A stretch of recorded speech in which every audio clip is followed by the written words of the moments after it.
Clive, where have you been? I've been wanting to ask you something about Torgal. Where did you get him, like, in the first place? My father brought him back from one of his expeditions into the Northern Territories. They were crossing a snowfield when they heard his cries, and, seeing no sign of his pack, they took him in. What do you reckon, Tomes? It certainly adds weight to the theory. Clive, I believe that Torgal may be no mere hound, but a rare frostwolf, an animal native to the far northern reaches of Valisthea. In one of our oldest bestiaries, I found reference to a frostwolf who served as guardian to an ancient queen of the north. Such was his mastery over ether, he could cast magics on command. His name was Fenrir. Fenrir the Frostwolf.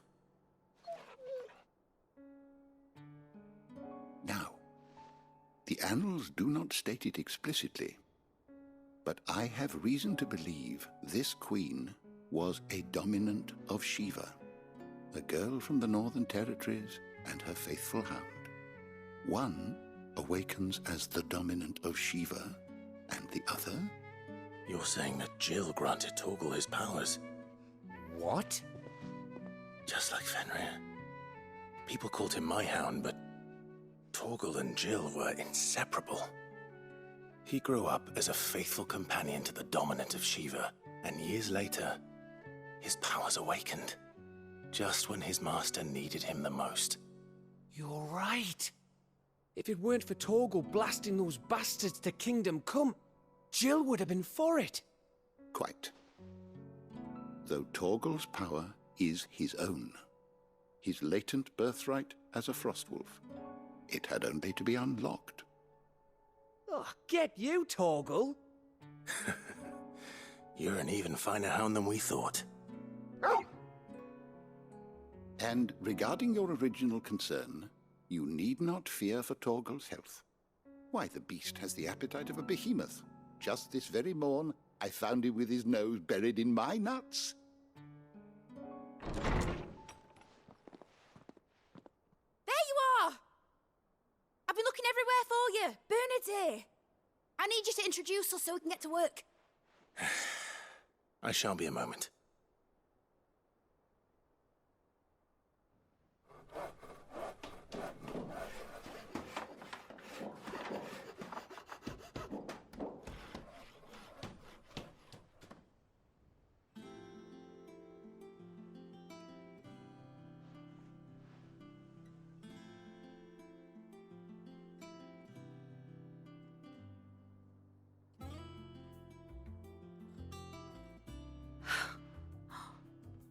Isn't it brilliant?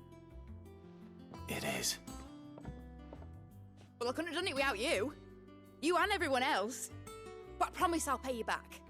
I'm gonna work my fingers to the bone for you lot, starting right now. Just you wait. I'll make wonders like this world's never seen. Then I look forward to seeing them.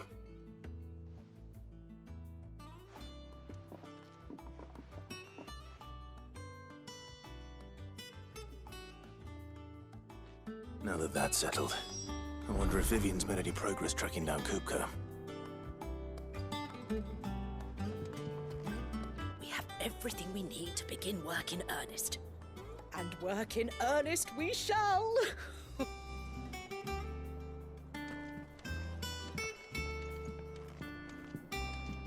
Thanks for before, son. That was a good deed you did me. Only right I do you one in return. Though I did wonder if I'd bit off more than I could chew when Mid showed me her plans for the place.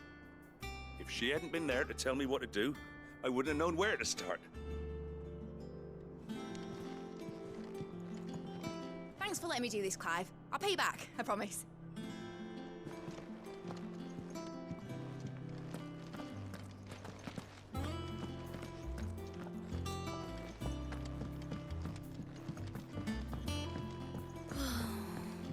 I wish Miss Midador would let us help her with her dungeoneering. I wonder what she's going to dungeoneer next. Let's go and ask her.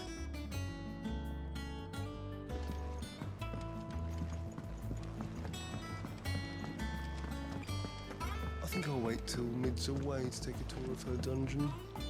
Don't want to get roped into her experiments.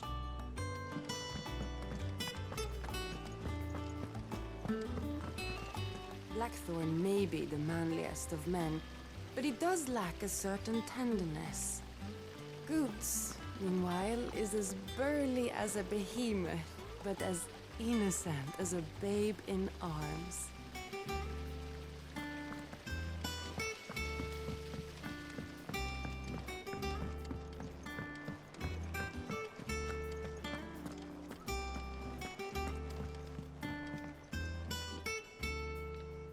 How goes the hunt for Kupka? Largely in circles. We have myriad sightings of strange soldiers in unexpected places, but nothing definitive as yet.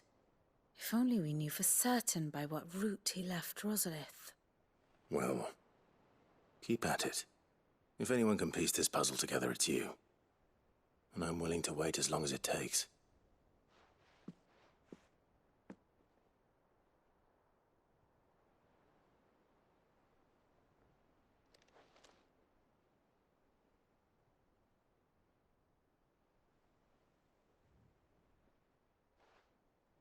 What? Here? Would that be a problem? Do you know, Clive, I believe it a mercy that you didn't inherit your father's throne. Your poor people would surely live in fear of you. You have nothing to worry about on that front. I won't be claiming his crown. That is a relief. Clive, have you got a minute? We, have a guest. A guest?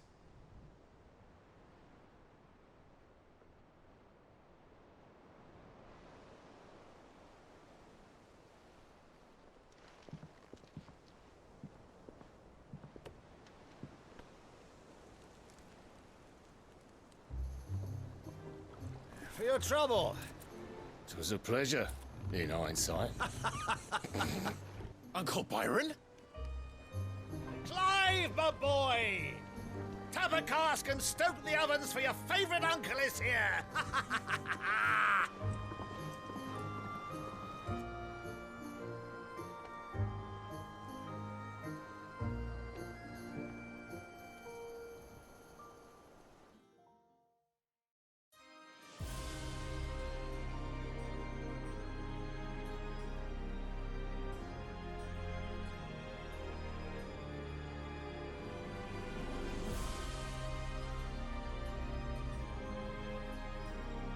The Dalmekian government sues for peace. How shall we respond? If they're willing to accept their fault in the matter, I see no reason to refuse them. Still, we must insist on substantial reparations. The Twinside stores are not as bottomless as reported. Aye, and we have many more mouths to feed.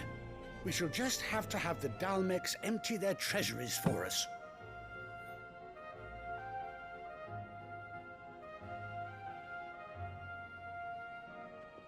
Of course, none of this would have been possible without your timely intervention, Prince Olivier. Indeed, I doubt any of us would have had the courage to trade words with the mighty Titan, nor less the wit to win him over. The Empire owes you a great debt. May the blessing of the crystals go with you, Your Highness. May the blessing of the crystals go with you. Very good.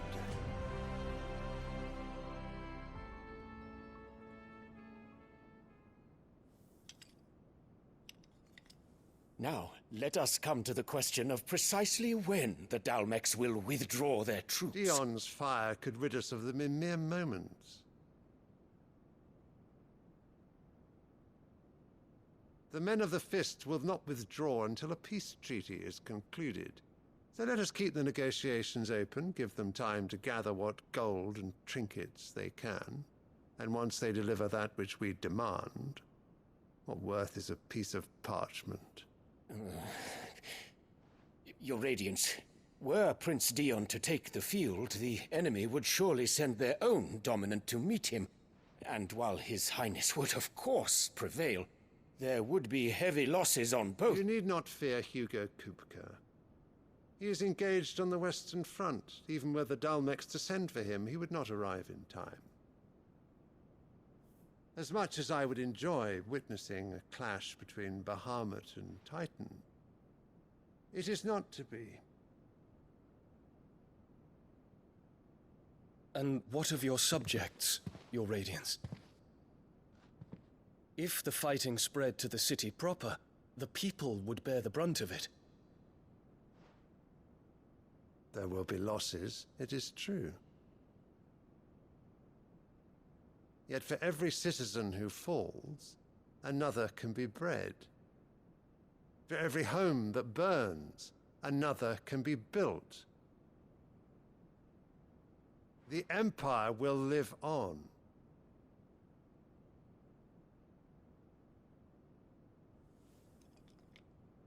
Dion?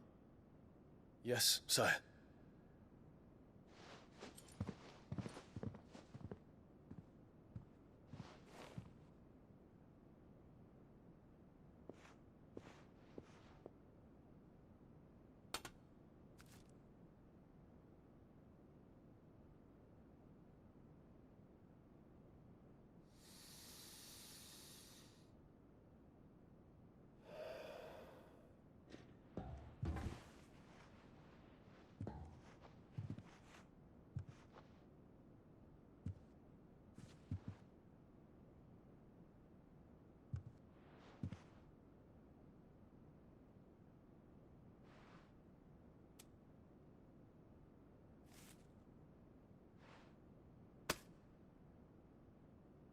Prepare for battle.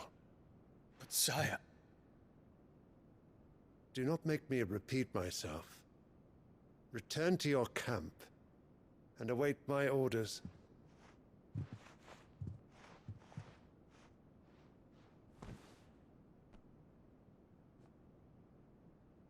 If that is your wish, your Radiance, I shall depart at once.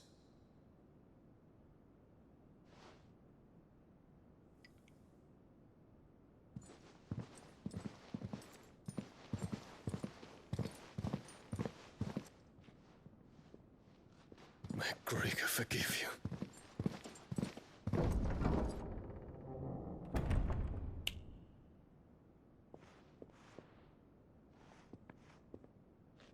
What do the astrologers augur?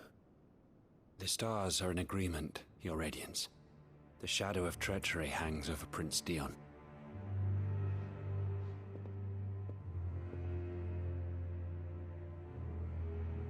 So Annabella's tales were true.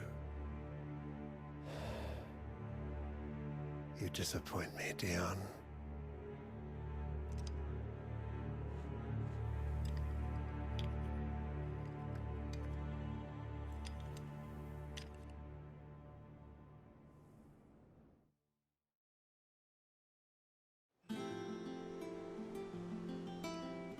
What on earth is Uncle Byron doing here?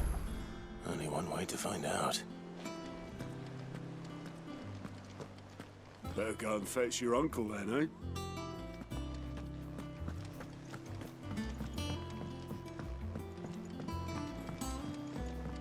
The little uns have been up to their old tricks. It's just one thing after another around here.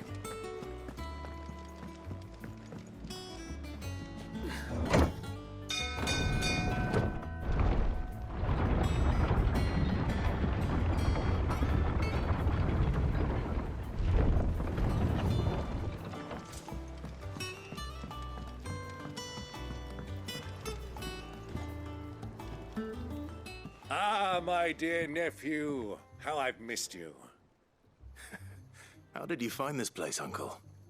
Through the good offices of young Sir Wade. He really is the most helpful fellow. As are you, I hear. The Guardians and those they freed tell the most outlandish tales of your heroics in Rosalith. Which is why I came, to learn the full truth of the matter.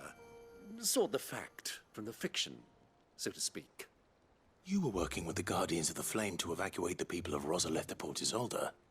I was, aye. Then I have questions for you. Please, come inside, Uncle. Gladly. You there? There are 2,000 gold talents in those chests. See that they're added to my nephew's coffers, would you? 2,000?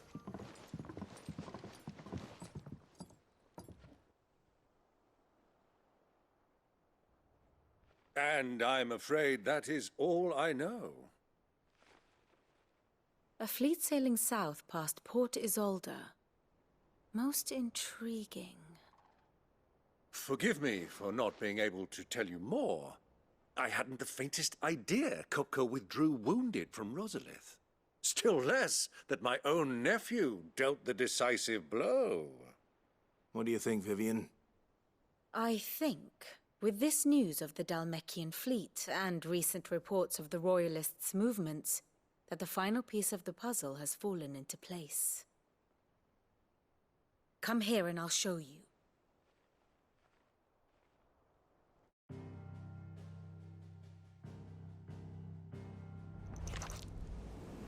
It is known that Kupka's forces entered Rosaria via its unguarded coast.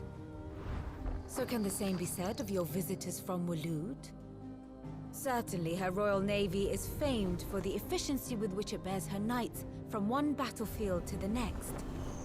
And in the Einherjar, or Black Galleon, she boasts a vessel nigh as swift and every bit as feared as the kingdom's legendary cavalry. A fitting flagship for a land apart, her naval presence being crucial to her ambitions beyond Ash. Yes, it seems safe to assume that the Royalists did indeed enter Rosaria from the sea. So then, had you a vested interest in Titan's survival, whither would you take him? Why, home to Drake's Fang, a place rich enough in ether to conjure the magics needed to mend his hurts. But would that not entail an arduous voyage around the southern cape? Let us say that the Royalists did put ashore with a mind to spirit Kupka away from under your very nose. Could that truly have been their plan for him? To load him aboard one of the ships flying Republican colors sighted off the coast near Port Isolde. To spend weeks at sea, being tossed hither and yon by unforgiving waves, his life hanging in the balance. No. The journey would mean Titan's death, and Kupka's faithful creatures would not allow it. So what then was the plan of our Waluda friends? Reports suggest they made not for the coast, but for the desert. And by cutting through the Velcroy, a party traveling light would have Titan back in his bed days before a galley could lurch into port. To wit, it was the Royalists, not the Republicans, who effected Hugo Kupka's safe retreat. I would stake your life on it.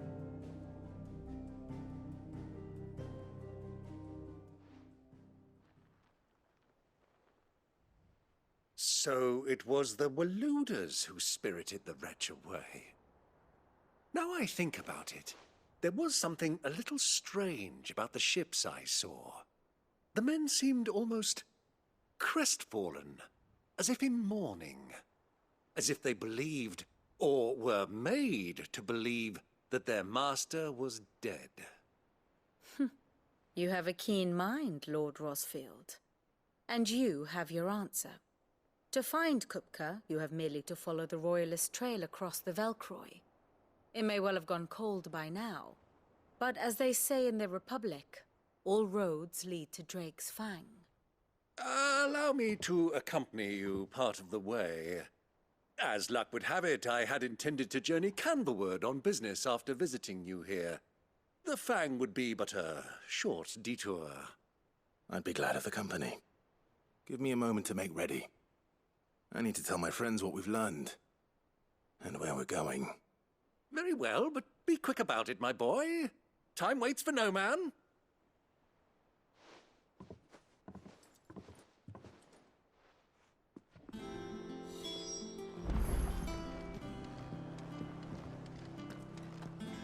Mid's finished outfitting her little workshop, I hear. With a little help from Sid, of course. Of course. Our new leader's no better at resisting her wheedling than the old one was.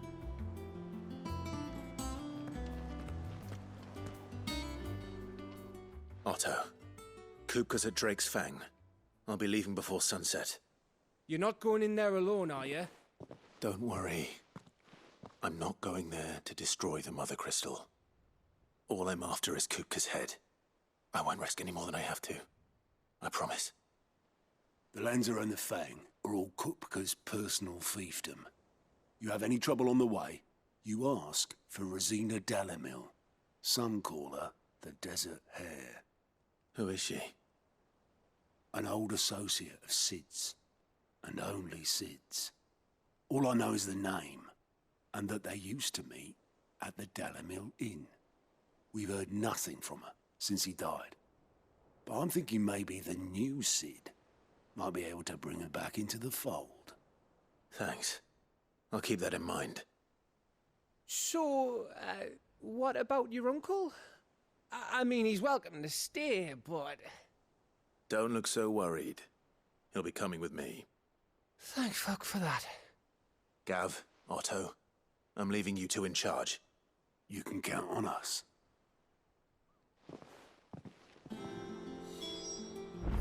I heard they call Rosina the Desert Hare on account of how little escapes her ears.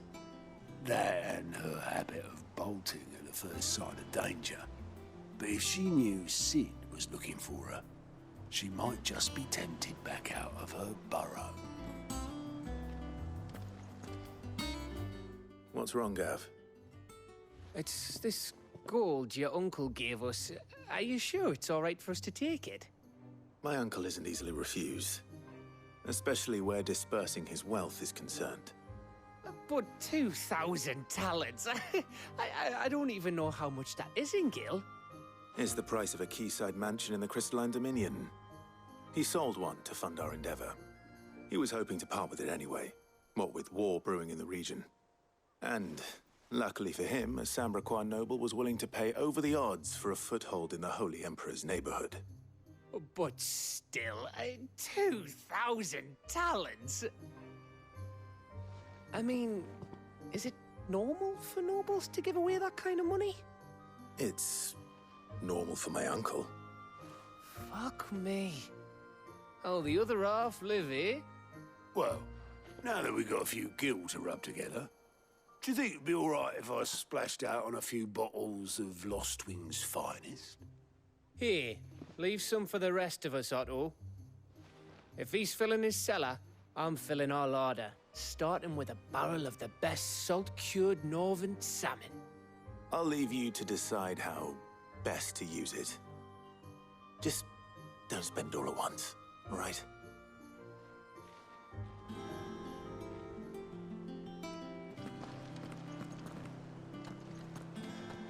May the winds of fortune be forever at your back, Sid. Don't say that. The last thing you need when you're crossing the desert is for the wind to pick up.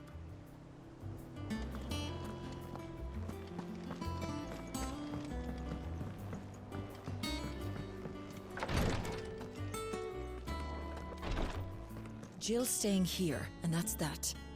I should have never let her go with you to Rosalith.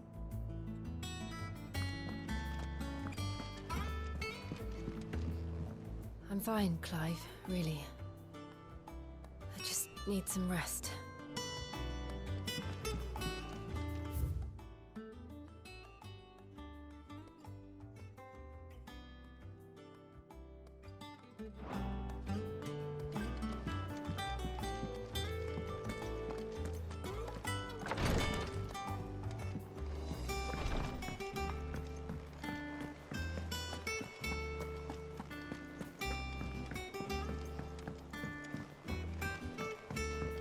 The little ones have been up to their old tricks again.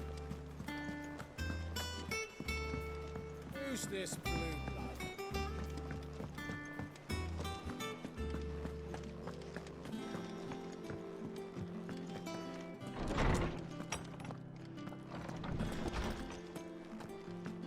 Tome says he's looking for books about Torgal. I know. Let's write one. Is there something I might assist you with, Clive? don't believe you've read this particular chapter before.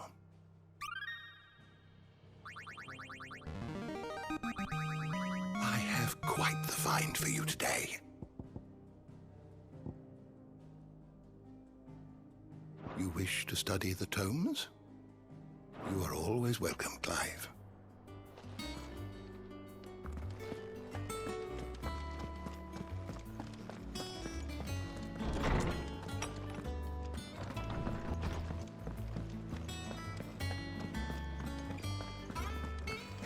What do you reckon Mid's going to make next? Is it business or pleasure? Go on then.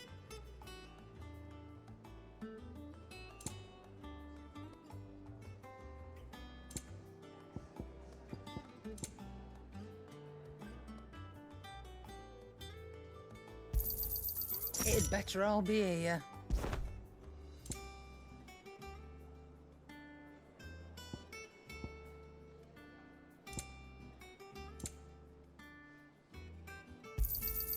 You're rubbing me blind, you know.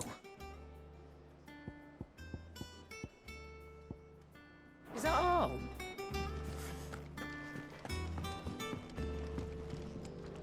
What do you need? What do you want?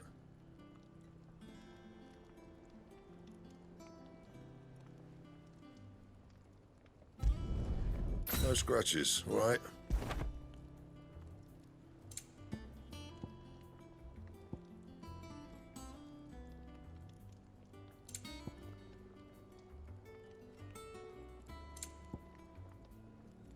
And?